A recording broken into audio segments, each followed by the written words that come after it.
I was in the can. Sorry, we're late, but we're here. I think we're only 4 minutes over, so we're fine. Into the can, out of the man. There we go. Let me tell you, Denzel, if you're 4 minutes late, then you're on time for because most people are 10, 15 minutes. You're good, man. Yeah. Hey, sometimes you got to pinch it off, right? Anyway, we are here and live. It is the Pundits, another Wednesday night, part of the loaded Wednesday night slate. So I'm your moderator, Denzel Snipes. To my right is the captain, pilot. Hell, he's the whole damn ship by now. You know, the whole plane is made out of Scott. Scott's also the pilot and the co-pilot. There's pretty much one seat in the cockpit. And he can find time to put it on autopilot and pull the cart out and serve drinks to, the passengers in the back. He does it all, you all. No. When he's pulling the cordies out of the plane, he's letting us crash. Well, that's something to know. Don't you guys not ignore that I'm king of the road. And you know what? I'm going to give myself a little promotion this weekend. I get to cover the Rolex 24 in Daytona Beach, and I've been really sandbagging this week, staying at home, staying out of group chat, social media, and doing more sleeping to prepare for this event because it's going to be one of the bigger undertakings I've ever had doing this, guys. And I'm rolling. Let me tell you, by next Wednesday, if I'm allowed to, I'll have plenty of stories about what I'm about to do this week. You're all good. Absolutely, man. Yeah, he's definitely been out on the. He's definitely been the road warrior. More so than Hawk Animal and the sequel to Mad Max. Oh no, let me tell you this. James Harden look. I'm sorry. This week is going to be my 7th straight weekend on the road. Seventh straight, ladies and gentlemen. You hear that? The man is almost never at home unless he's doing this. Yeah, right. Exactly. We have two.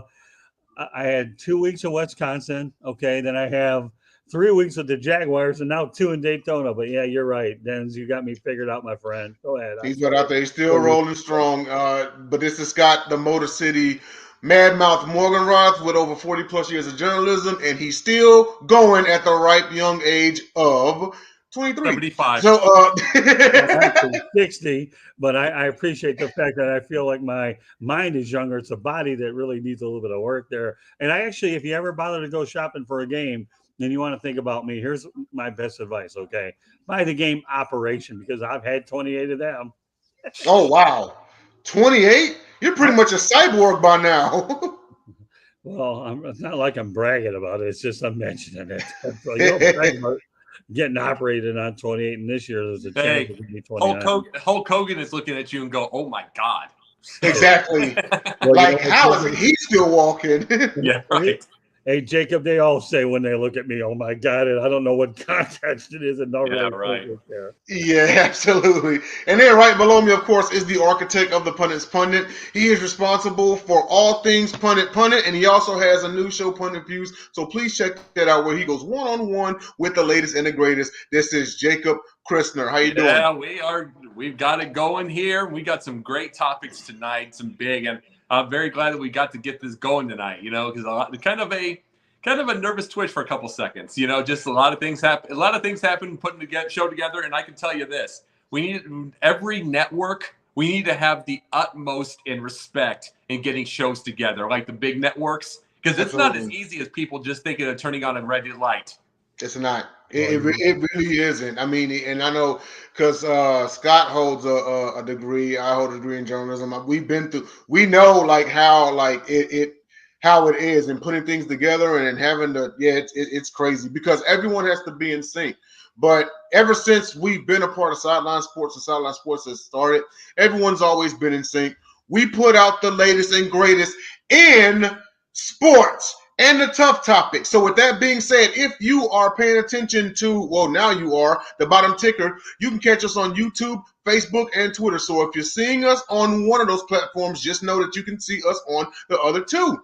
And if you are a first-time watcher of the show, go ahead and leave that like for this episode. But more importantly, hit that subscribe button to Sideline Sports, because let me tell you, we got the gauntlet. We got Pundit Views, 3 Chicks in the Pod, Chicks in Salsa, the Sideline Sports Show, Sports Arena, which is coming on later on tonight. And also tune in to the Sideline Sports Show from last night's episode, where legendary New York Yankee Jim Leyritz was on the show.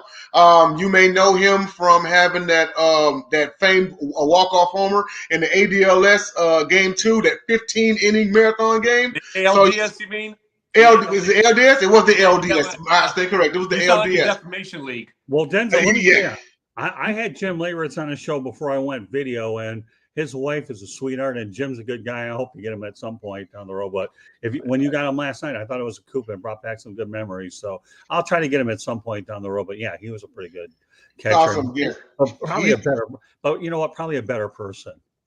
Oh yes, and you know what? Just from watching that episode, he really did seem like a laid-back individual, which is great, and it's something that we all wish out of, all athletes and former athletes. Of course, it's not always the case, but in watching Jim Leyritz last night, like just the vibe he brought, he didn't act like he was bigger than anything or whatever. He was glad to talk to our colleagues JB and Jake Malik, two loyal Yankees fans, about memories and everything, and it was just great. So please go and check that out if you hadn't seen it.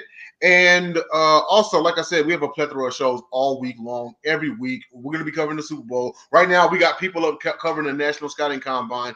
We're going to be covering the WNBA draft, the NBA, the NBA draft, that too, just about the NFL draft, the Hall of Fame. If you name it, we're there. So, Sideline Sports, we're everywhere. Up and coming, we're taking over. So, let's get right into it. And our first topic, you know what? I'm actually going to do this one first because this was supposed to, I hope y'all don't mind. This was supposed to have been done last week, but we ran out of time. And that is a debate. Is trash talk necessary in sports? Hell yes, it is. Are you okay? Don't get me wrong. Okay, like this is the Pundit. This is what we do. We talk about things and we get different points of view, But I mean, come on now, like. And all of us, of course, as many times we bring up Michael Jordan and Larry Bird, their days of trash talking. I mean, just like in the NFL, even worse than it is right now. Actually would say now it's worse because you have social media. But trash talk is absolutely necessary in sports because it makes for really great. It makes for really great games and it makes for really great TV. It's entertainment. You do have some that genuinely don't like each other. Then they maybe kind of squash the beef once they retire. But then you have some that hold grudges, for even longer, like Isaiah Thomas or maybe Scottie Pippen or something like that, Sorry, Scott, I didn't mean to bring up the S word in front of you. I was just getting the point out. Let me tell you something. I'm sorry to interrupt you, but I love this subject. I think it's really great because remember, I covered the Pistons during the Bad Boys eras. And we were guilty of a lot of it. What are you talking about? You think that Bill Laimbeer liked anybody? Do you think that Rick Mahorn liked anybody? Do you think that Isaiah Thomas slapped Karl Malone in the face? Yeah. No, you're absolutely correct because, like, one could actually – now, you had the share of – you had your share of trash talk at that time period. But it's very arguable that the Detroit Pistons were the first, if not one of the first, rebellious outright teams to have come along, and they were a catalyst for other teams to follow throughout the decades. But I absolutely agree that trash talk is necessary in sports. It just makes that game more exciting. I know Tom Brady doesn't do his share. He will get in the defender space after he makes a first down. Peyton Manning really didn't engage in much, but then you got guys like Jalen Ramsey and then Deion Sanders and so forth, And it's crazy because, with Jalen Ramsey's case, he's done his share of trash talking, but if he'd ever been proven wrong, he always manned up and said he was wrong. For example, remember when he came out and said Josh Allen was trash? He actually walked back those statements and said, he actually is the truth. He's pretty good. So at least he can admit to that. He doesn't double down on frivolous like talk, but it's absolutely necessary. But I'm going to pass it to Scott Morgonrath. Yeah. You know what? I met Jalen Ramsey when he was playing with the Jaguars and did a one-on-one interview. God only knows where it is, but you know what? Whatever his gruff is on the outside on the gridiron, he's a good kid. He really is.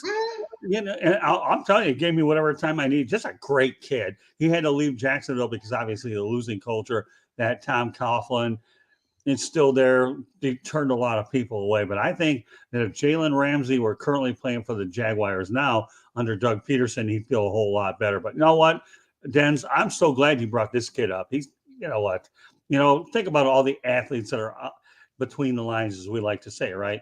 What they are in the clubhouse, locker room, whatever is one thing. But these guys are competitors. Yes.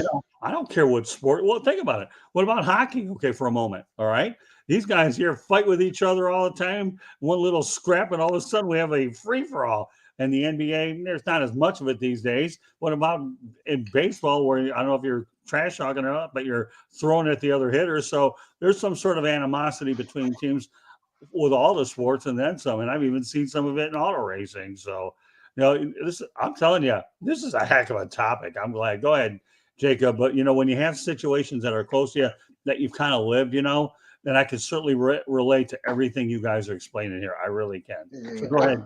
I'm glad you brought up the before Jacob goes real quick. I'm glad you brought up the fact that Jalen Ramsey's just a good kid off the field, because not all the time is someone's personality on the field is how they are off. And you know what? I'm pretty sure you've heard this also. The way Dom Sue was on the field, apparently he's nowhere near that off the field. Off the field, he's like this gigantic, like, great dude. I don't know. Did you get the chance to kind of cover him? Anybody that's going to go ahead and step on Aaron Rodgers on Thanksgiving and get suspended for a few games. I mean, Thanksgiving, is a nice holiday. We're all supposed to get together and get fine. He got suspended 2 or 3 times. I remember Jim Schwartz used to have to go to New York a lot and go to the principal's office, I think, with Roger Goodell. I mean, Dominican Sue is just not. But no, I'm telling you, he's a pretty shrewd business guy. He really is. And you talk about a guy that really has an intimidating presence, and he's a winner. I've never met the guy before, or I think I've seen him 1 or 2 times way back when. But, again, what you see on the field, Dens and Jacob, versus what you see is and I can even go even deeper if you want me to. I can talk about my interactions with Dennis Rodman, who was always one of my favorite people in the locker room. One thing you guys have to understand, that when you're covering sports, okay, that when you go in there, you have to know who your friends are anytime you need an interview, no matter good, bad, or ugly. You know what I mean? And when I was with the Bad Boy Pistons, James Edwards, Isaiah Thomas was there, and definitely Dennis Rodman. I had a lot of good friends in there, but I knew who I needed to turn to when I needed some help. And Bill Lambier and I didn't like each other. Not that you'd ever disagree. He didn't like anybody. That's why I never got an NBA head coaching job, because he burned too many bridges. Probably so. But hey, we'll swing it down to Jacob. Your thoughts? Do you think trash talk is necessary in sports, or are you a little on the other end? Good Lord, yes. I mean, you know me with trash talk, but I mean, here's the thing. We have come from, in this life, Larry Bird saying he knows Chuck Person. Chuck Person mows his yard every summer. Right. We've come from that. We've come from one's a born liar, one's convicted. You had I brought these names back on the Sports Exchange last week. Minnesota Fats, Willie Mosconi, the biggest amount of trash talk in pool. And pool was something to a point where John Madden even hosted a tournament by himself. Mm-hmm. And everybody found out John Madden could actually play pool because he made trick shots. So he was actually really good. So you learn all the trash talk, all the everything. Everybody knew it. And what came to everybody thought that Mosconi and Minnesota Fats hated each other. They were best friends. Mm-hmm. It was building something. It was it's pool, and it was huge in its time because of those personalities. You know what we have now? We have Denny Hamlin 9 months ago using that. Remember that little meme that everybody used with Family Guy with the Asian driver? Yes. Yeah, Asian driver. What was it? It was like, how many lanes do I go without? Good luck, everybody else. Yeah. It's like he used that on there, and they made him go to sensitivity training. Wow. Hey, Jacob, you need to do me one favor, okay? Being the oldest one of the crew here. Oh yeah. What is a meme? Yeah, right. No, really, I'm curious. I don't know. No. It's just okay. Basically, a video clip, a still, anything like that. The idea, basically, they're using them as jokes. I'll show you sometime. I'll send you one sometime. But that was the thing. We've come from that to that, okay. And it's like, how do you promote anything when everybody's offended? True. How do you promote any? And it's like, guess what? The whole point of everything we've missed is don't try be mean, nasty, or anything like that. Bird, when he was saying, I noticed that no one's trying to cancel him. They know better because he won't care. That's the whole point. People are canceled. It matters to the people who care. Do you think Bird's going to ever apologize? No, he doesn't care. They'll leave him alone and go to somewhere else that will grovel. And it's like, we got to get to a certain point. Just get into our heads. Just don't be nasty. Just don't be mean to cultures. Don't be really mean. Talking about Asian drivers, that's real. I was involved in a wreck involving one that ran a red light, someone hit their girl, and the girl hit me. Mm-hmm. I was involved in that. It was the exact same thing that Family Guy talked about. It's real. That's not trying to be mean. It's just real. It's reality based off of a joke.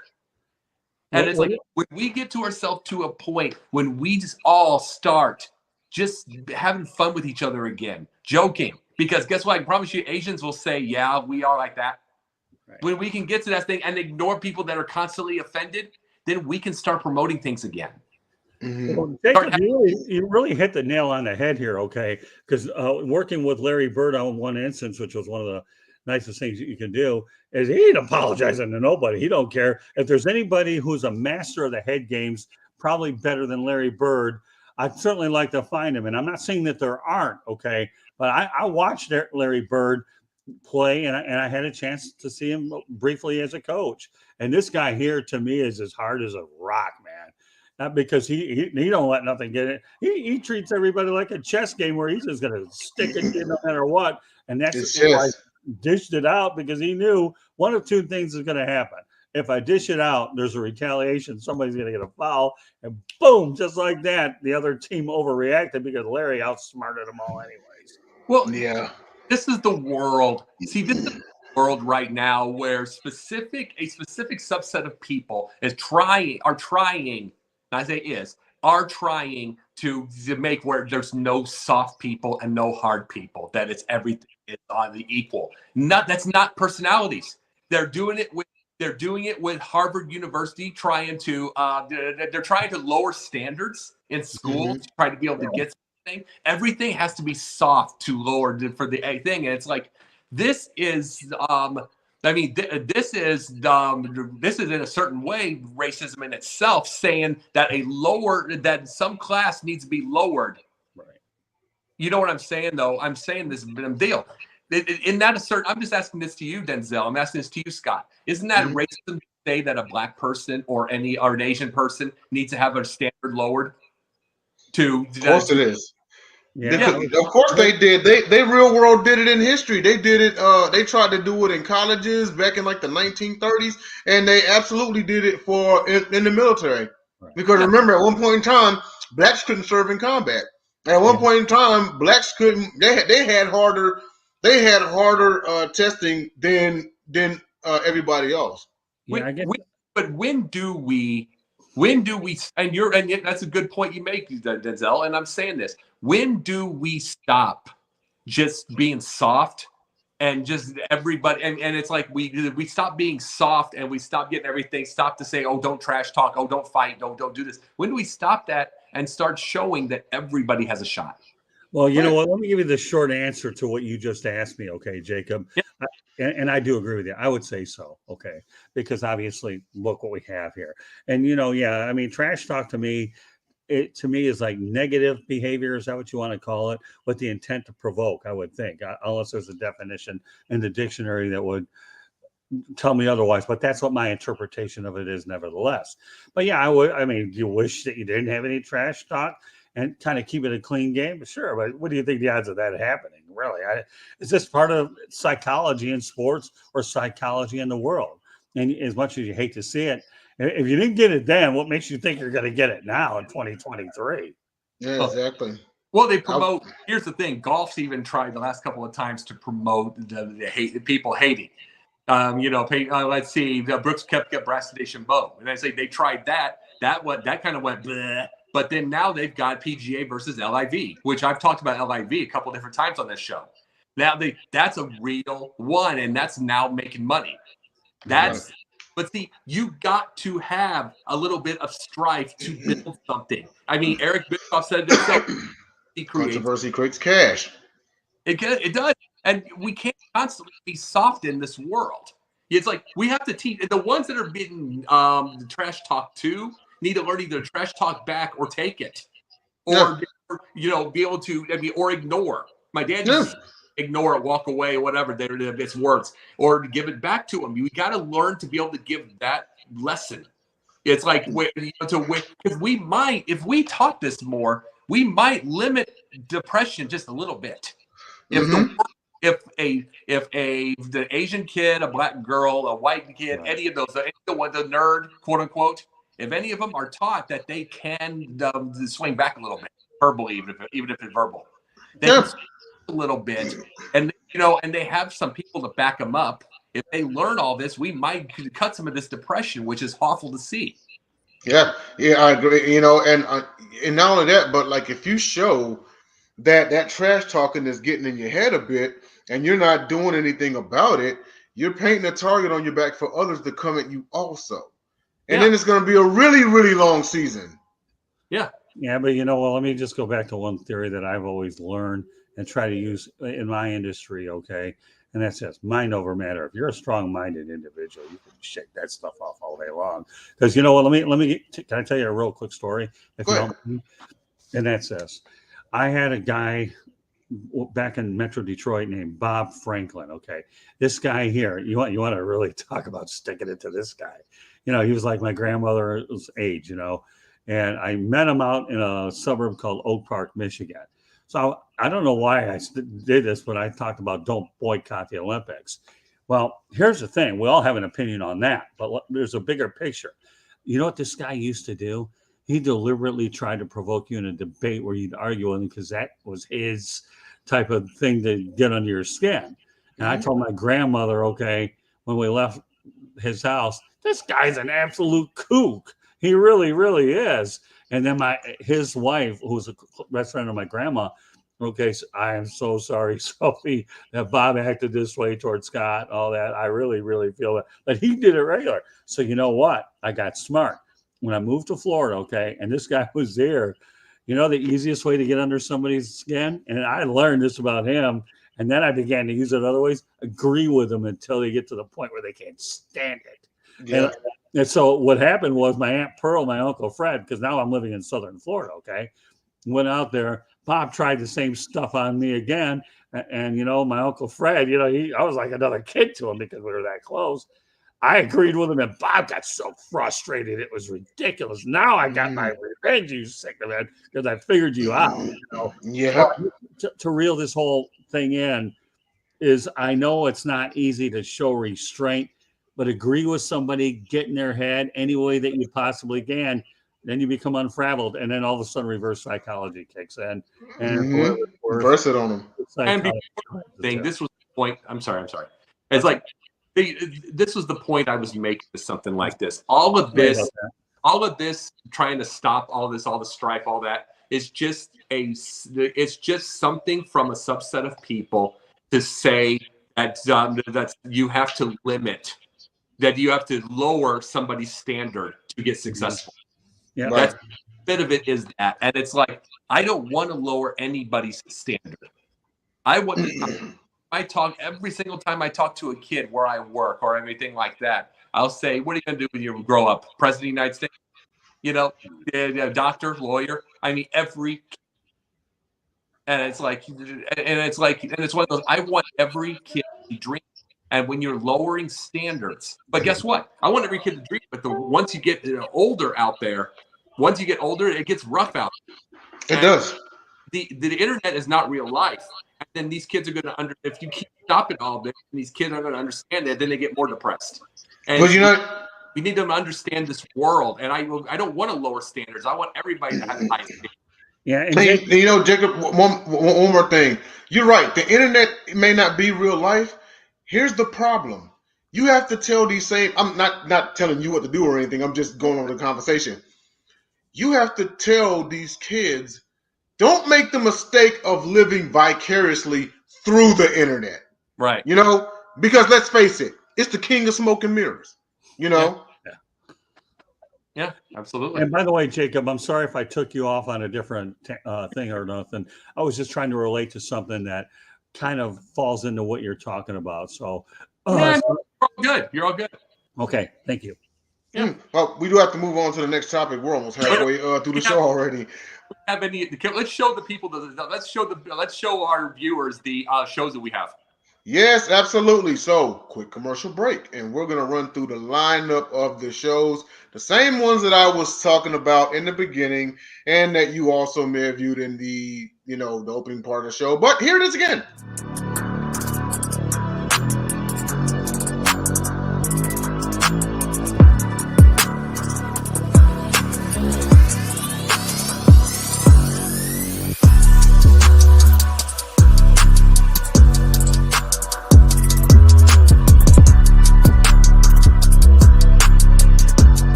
Those are our awesome shows on Sideline Sports. As you can see, please feel free to check them out. And our next topic is Ed Reed and his contract at Bethune-Cookman not getting ratified. So, Jacob, this was yours, correct? Yep. Ed Reed went on. Gotcha. He went. I don't know if you guys all know this part here, but this is what I was bringing up with Deion Sanders. Remember how many times I did this? I said it's going to take a year. I was wrong because it's starting now. Ed Reed went on video showing the dorm rooms, the locker rooms, the mold, mildew on pillowcases and their walls and everything in their dorm rooms and everything in a Bethune-Cookman. At the area, he's trying to get this stopped. He was trying to show this off. He was trying to get them to do something to get cleaned up because he was kind of trying to do a Deion. You know what I mean? Trying to raise money to go get this. They took his job away from him for it. They took his job away from him for it. And this was what I was talking about with Deion. It's like Deion was needed for this. He showed at Jackson State. He cleaned everything up. Brand new field, brand new everything. The dorms, the everything. Used his money, raised money, did all that. He did that. They needed him everywhere. I said this, and you guys heard me say it over and over. They needed him. They don't need him at Colorado. I'm sorry. They got millions. They don't need him there. This is God's work, as he would bring up. Guess what? They needed him more than Jackson State. They need him at Bethune-Cookman. And do you want to know what the president of Bethune-Cookman said? Oh, that wasn't mold. It's mildew. What's it? So yeah. He's what the? It's like that's like saying that's not sneakers. It's athletic footwear. I mean, come on. Yeah, come on. It's like, but I'm saying there. I mean, this. He was talking to. He was doing an interview with it. Roland Martin did an interview with Roland Martin about this, and it's like this happens at all these schools. This is happening at all these schools. It's like, here's the thing. Barack Obama gave money to the HBCUs. Donald Trump gave money to the HBCUs. Biden has. Where is it all going? Where's it going? Where is this going? Why are these schools continuing to struggle? And now Ed Reed had a chance to make a difference at this one, and he got kicked out before then because he called him out on it. Right. And that's what I wanted to talk about here. Scott, your thoughts on this? Yeah, you know what? You bring up some great points, Jacob. I'm miffed at the whole thing. I really am. I thought Ed Reed was Bethune's best chance to try to get things straight. I saw Bethune-Cookman get blasted by Miami here in South Florida last year, and and they finished here 2-9. So, we always view them in Florida, whether it's basketball or whatever, as a whipping boy. Although I got to tell you, last year I did have the baseball coach on. Actually, one of my shows, we had a nice interview with it. But when you look at the whole picture in general, it's just too bad. I mean, sometimes the truth hurts, and video don't lie, does it? When you see this stuff in front of your eyes and you're talking about it, really, this is the type of environment that I'm going to coach in, where these students deserve a whole lot better. My office isn't clean, and whatever else is coming out there. This is a huge black eye. Okay, black eye in Bethune-Cookman. It is. If And you think about it, right? the sad part about it is things won't get done until someone gets sick. Because we all know what mildew can do to you. Oh You yeah. know, you get a lineup of students getting sick, heads are gonna roll. But this is my problem, and I've said this over and over. It's Okay. America has always been a reactive society. Right. Why is it that they have to do something after a tragedy has occurred? You can look at any law that's been enacted due to somebody getting killed. Why do you have to enact that law after somebody gets kidnapped and killed? You know. Now to bridge this back to what I'm saying is they'll only do something about it after something terrible happens. It's sad to say, I hate saying that, but look at the history of society, and it's no mystery, it's no joke. It's always after the fact. And you know something? The sad part of it is there's politics involved. We already know there's politics involved with Trump. You know what I'm saying? Just on that thing. Okay, as sad as this is, okay, there's a reason for whatever with him. You know, what money came from him. But they did, the same crap has happened with people they agreed with Obama and Biden. They agree, it's happening with them too. Where's the money going? Where's They it going? all three gave. So it's like, okay, like I said, Trump understood, as sad as it is, but the other two, where's the money? What are you doing with the money? Are you not fixing anything up? What is it? It's like this is where I'm at. This is another thing I'm bringing up from what I was bringing. Why are we continuing to lower standards on others? Why can't everybody in the world have a chance at dreaming, have a clean dorm, have good have a good education, why can't everyone? And it's Right. like there is a normally white school or an HBCU, why can't they all? And it's like, what are you doing with money? And guess what? It's a university, so we got to ask, what are they doing? Yeah. You know, just I mean, and see, you mentioned that, and go ahead, Jacob. I'm sorry. Oh no, I'm sorry. Maybe the crowd or the people don't want to hear it from me. Maybe they don't want to hear from me, but you know what's funny? They don't want to hear from you either, Denzel. It's obvious because they didn't want to hear from Ed Reed. They didn't want to hear from Ed Reed. I mean, yeah, and that's who. If it's not any of us, who wins? Go ahead. And you know what? You say that, and those same people who don't want to hear it from us three, or JB, or Eric Wilson, or Ray J. Lynn, or John Shear, or James Tatum, the same people the same people that didn't want to hear it from us, they'll be the same ones out crying if a kid gets sick off that mold and ends up dying in the hospital. Oh, well, we need to do something about it. Hold on a second, time out. We were saying before they were sick that they needed to do something about it. So now all of a sudden you want to get angry? You want to know who should have been? We didn't even think about it till now. Just because of what the thing. Ray J should have been here on this topic. Ray J should have been here because you know the minute Ray J's heard this. Yeah. You know darn good and well Ray J's pissed. You know if he was to be in their face, he'd be like, you know what he'd be. And if they don't want to hear from them either, but it's like, but again, you're going to get sick. They're going to get, like you said, reactive. Or they're going to go on the news and say, give another blame. Deflection. And they will. And it's like, we got to stop this everywhere. We got to start working together. Yeah, absolutely. There's got to be better. Because, and you know what's sad is if nothing is done, the same thing will happen at Jackson State. The same thing will happen at North Carolina A&T. You know, my mom's alma mater, TSU, PV, Grambling. Right. You know, or will something happen if it happens at a PWI, at a Colorado or a USC or a Michigan or a Syracuse? You see what I mean? Yeah. And I was going to say this. I was going to ask this. I want to ask all of you guys. Let's see if we have a unanimous. Okay. What if we have a part 2 next week and bring Ray J on? Go for it. You know what? We should reach out to him and see if he'll he'll come on. Absolutely. We'll show. Yeah, we'll do it. Go ahead, Scott. Sorry, can I get my viewpoint on this really quickly? And then I'm definitely all for part 2 because I think this is an ongoing story. First of all, as I just mentioned, what happened at Bethune-Cookman is a black eye, and it's just they're exposed. Item number two, I'm with you guys all the way. I'm sick and tired of a reactive society. I really am. People need to be proactive so you don't have to become reactive, if that makes any sense.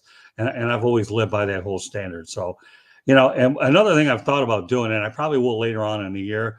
Now, right now, I'm so caught up in my Daytona motorsport stuff.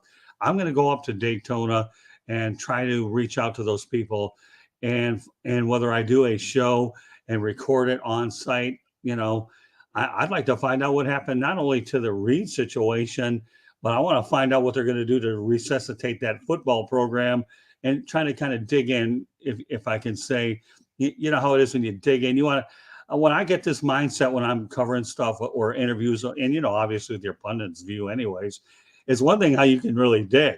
Many, many years ago, when I started in the business, I interviewed O.J. Simpson before Monday Night Football. Howard Cosell turned me down, okay? And I said, heck with Howard. So I approached O.J. Simpson, and he was actually pretty nice to me. Let's forget about later on in life here what he did. But you know what he told me at the very end of my interview, though? He says to me, you know what? I asked the same question, even when I was 18, 4 or 5 different times, and he gave me 4 or 5 different answers. He said to me afterwards, Scott, you did a pretty good job. I said, well, thanks. Because bear in mind, the moral of the story here is you're learning, and you always want positive reinforcement. But getting back to what I originally thought, okay, and that's it. We got to be proactive, not reactive. And again, Bethune-Cookman looks really bad in this whole thing. Contrary to what their administration is going to say, the videos don't lie. You want to sit here and not hire a guy? You know what? Let me tell you, Ed Reed will find a spot, or he'll go back to you. This guy's not done yet, just with them. Yeah, but because somebody with morals is going to see what he tried to do, and they're going to pick him up because they're like, hey, you know what? Our school needs fixing up. So, and it's like the sad part of it is, you're right about him. He'll go back to the U. He'll go back to everything, but he'll go back with this whole thing. It's like, I tried. Yeah. I tried, and it's like, well, I'm going back to the multi-million-dollar area with the Cristobal. I'm going to go back. I'm going to go to this. It's like it's easier, which anything worth it is not easy. But when you try, and then when they're not letting you, it's like, what do you get to the point? And that's where the sad part is. Well, here's the thing. Don't leave life with any regrets. Otherwise, it's not a good situation. It's not a good situation, Just don't leave with any regrets. Whether the decision's good, bad, or indifferent, you never know until you've done something. And he'll be fine. But but like I said, this is just unfortunate. And once again, this is another strong topic that deserves to be revisited with somebody else next week. Yes, absolutely. It will be. So everyone, this topic will be. There will be a part 2 to this next week. We're going to try to get our guy Ray J. Lynn on. Hopefully. So this is to be continued. So 2 more topics here. We got about probably 10-15 minutes. Just a quick reminder, right after this program, head on over to YouTube and Facebook and Twitter to South Florida Tribune and catch the one and only Sports Exchange, hosted by that guy to my right, Scott Morgonrath, and I don't need to ask. He's going to be on there. As a foregone conclusion, that doesn't even deserve a crystal ball. He's going to be on the show. I Jacob with me wherever I can, man. Pretty much. Huh? Yeah. But hey, awesome sports topics. I'm pretty sure he's going to be going over. You're going to be going over Championship Sunday, correct? A little bit. Yeah, you know what? I'll give everybody a quick. Give us a little preview real fast. Yeah, that's fine. I'm going to be actually talking more basketball tonight than I normally do, and Con Man's going to be a guest on there as well. I enjoyed interacting with this guy. I said, you know what? He deserves to come over to the Sports Exchange too. So you know what? I'm looking for the Con Man. So tonight's show will be a bit more basketball heavy, and with 1 or 2 football topics. And of course, one of the things we like to do, as Jacob knows, is we like to do parting shots where everybody can say what they want to. Oh yeah. No, I'm very shy on that. I'm very shy. Whatever, Mister. At the end, I'm working on 4 movies, and I got 3 shows with TJ Sanson. Yeah. Don't go there, Christner. You're anything but shy. I've got right. You know what? I wouldn't be surprised if in 15 years he resurrected the show Love Connection. He just has a gray-haired Chuck Woolery, Hey, listen, this guy's got more hair than both of us, Denzel. I mean, Yeah. I have to wear a hat to cover this up. You obviously don't quite have as much hair as this guy does. Yeah, pretty much. But everyone, Sports Exchange right after this. So head on over there, and when we do our party shots on the show, we'll put the jetpack on you and prepare you right over there. So let's see. Next topic, and that is, can the Savannah Bananas say baseball? Jake, was this yours? Yep. Okay, lead us off with this one. All right.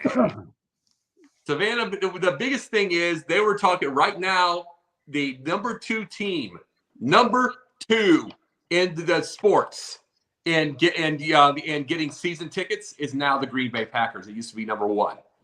Number 1 is now the Savannah Bananas, like 500,000 ticket behind, as far as season ticket weights. Okay. It is all over. They go to 22 states.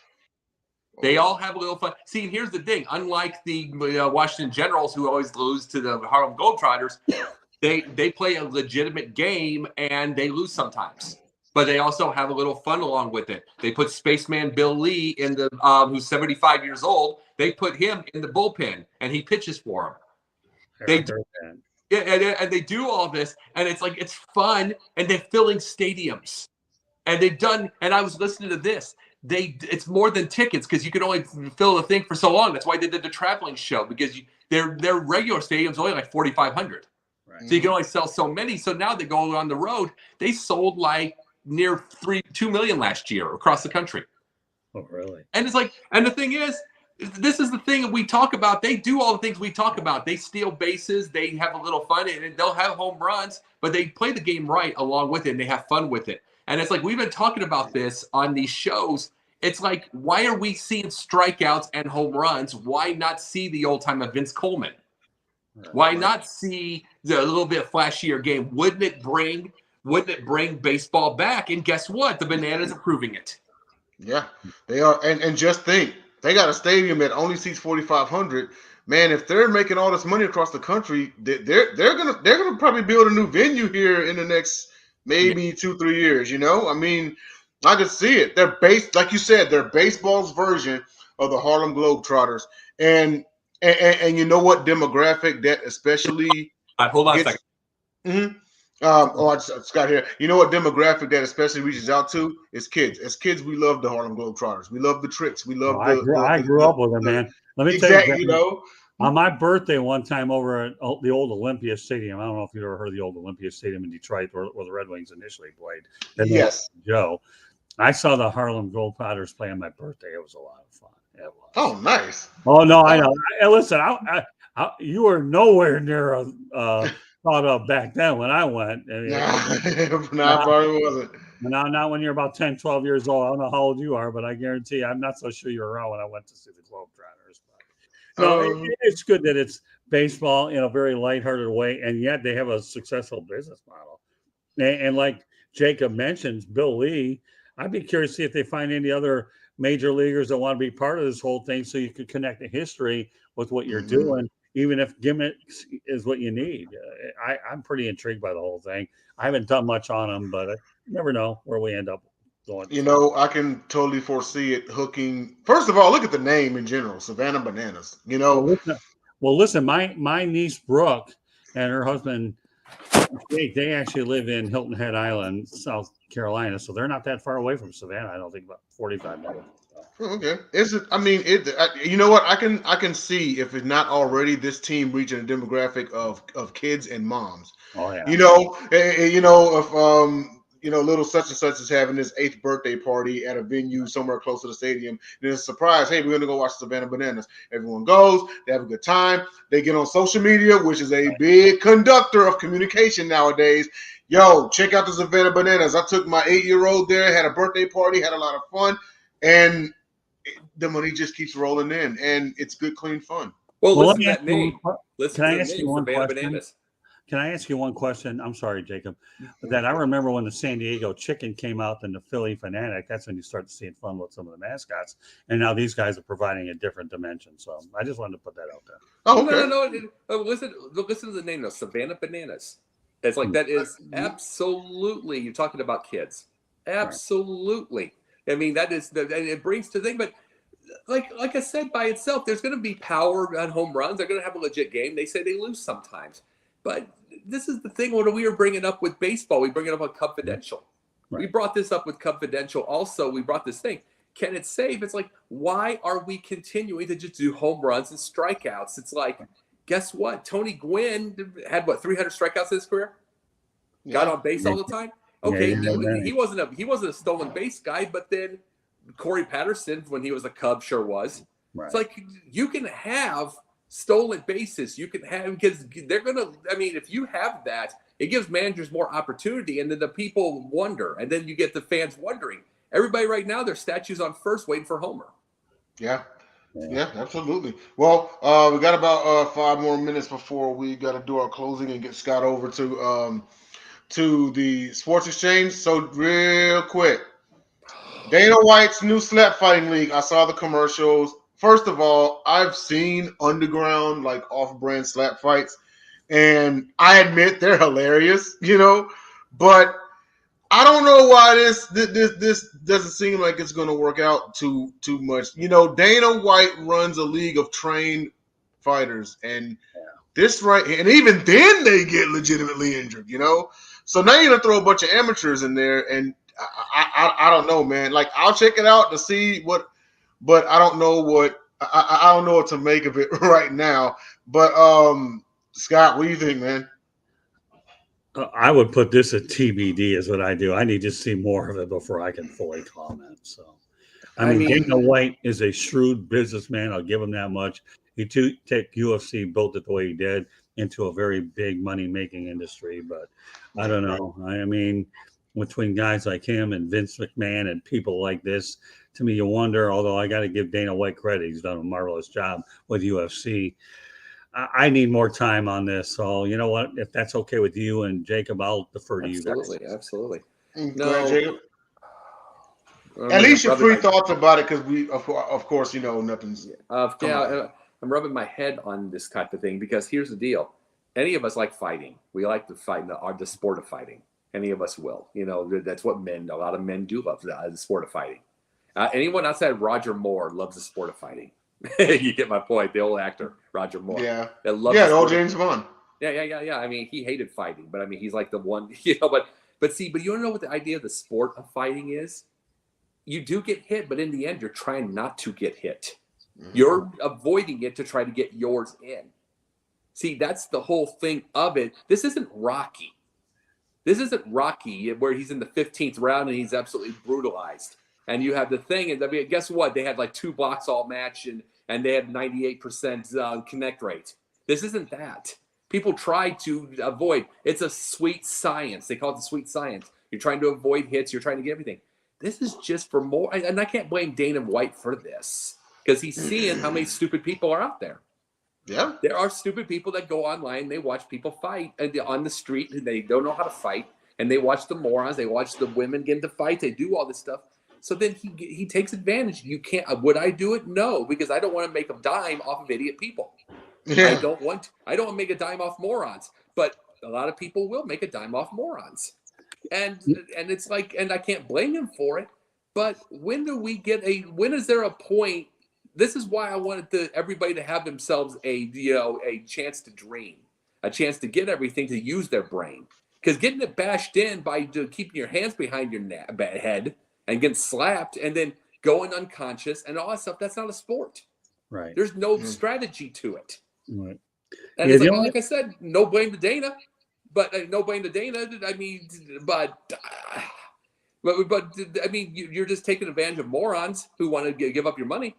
Right. The only thing I can say about this whole thing, listening to you, Jacob, is the only sport that I look at as a sweet science is boxing. And it's too bad that boxing has gone downhill, because I'm going to tell you, the history of this sport is unbelievable. I've had opportunities to work with Muhammad Ali, Sugar Ray Leonard, James Toney, Angelo Dundee. Ali's trainer was a really good friend of mine for a while. And so I usually was able to get in with some of these people. And to me, that's the only type of fighting I've ever been able to relate to, boxing, which indeed you just referred to. But this other stuff doesn't do it. Yeah, no, I get it.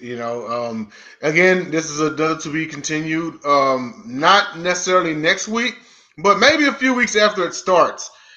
Maybe they shut it down after 3 weeks because someone seriously got injured. I don't know. But that does wrap up our show. Thank everybody for tuning in. And if you tuned in, please make sure that you hit the like and subscribe button. And let's see. Jacob, where can everybody find you? Where can't they find me? No.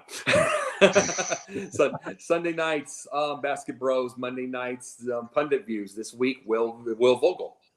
After the whole thing, we have Will Vogel on for this week. Tuesdays on During the Season, Confidential. Wednesday nights, doubleheader. This and the Pundit's Pundit and the Sports Exchange. Thursday nights, away from it, I am away from Sideline Sports. I do a show called Yin and Yang, which is philosophy, which is film, television, which is theater, which is politics, everything. Yeah. I want to come on. You gotta let me know. We gotta work that out, man. We'll get you. And then once in a while, when I'm called and they ask, Gauntlet. All right. And last but not least, the man with the master plan, Scott. Where can everybody find you? Well, Here, I'll help you out. Lately, not on the weekend at home, but really, I just please subscribe to the South Florida Tribune YouTube channel. And I have a lot of shows on there. The Sports Exchange. No Limits is one I really want to talk about a little bit, because that'll be my one-on-one interview show compared to Pundit's View. And we have a lot of other ones inside the pigskin, 108 Stitch of Baseball Talk, and the list goes on and on.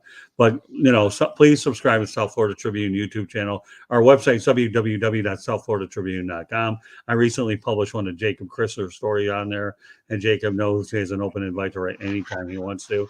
And, to me on Twitter, you've had it on the screen at Tribune South. And look, I love our doubleheaders on Wednesday night. I think they're fantastic. Absolutely. And you'll see me at Jake the Pundit, where I completely walk on eggshells and apologize to everybody. Don't knock yourself. That story you just turned in was pretty good. Yeah. I really liked it. Absolutely. So everyone, that is our show. So head on over to South Florida Tribune on the Facebook or Twitter, or also on YouTube. You can stay here on YouTube if you're here, and check out the Sports Exchange coming on in about 5 minutes. Also, once that is over, boogie on back over to Sideline Sports and catch the Sports Arena with Eric Wilson, Mike Caratenuto, Ray J. Lynn, John Shear. They've got the latest and greatest in the action this week. So for Denzel Snipes, Scotty Boy, and Jacob Christner, we'll see you in 7 days. Yes. Later. Yeah.